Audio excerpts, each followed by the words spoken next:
Saudara, banjir yang hampir sepekan melanda Aceh Utara menyebabkan kantor urusan agama Kecamatan Lok Sukun Aceh Utara sehingga calon pengantin gagal menikah. Kondisi banjir yang merendam kantor urusan agama atau KUA Kecamatan Lok Sukun kini mulai berangsur surut, hanya tersisa genangan banjir di jalan menuju kantor. Dampak banjir tersebut mengakibatkan sepasang calon pengantin gagal menikah karena kantor KUA terendam banjir hingga 1 meter.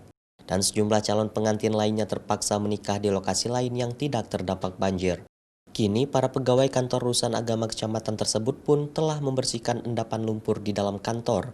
Diperkirakan aktivitas pernikahan di kantor dan pendaftaran pernikahan akan kembali normal pada Senin mendatang.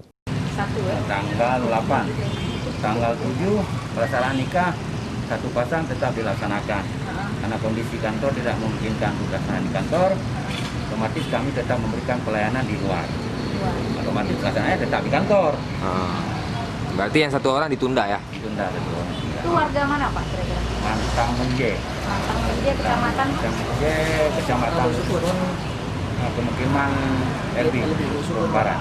Sementara kini kondisi banjir di Kecamatan Lok Sukun terus berangsur surut, namun masih ada sejumlah titik dan desa yang masih terendam banjir.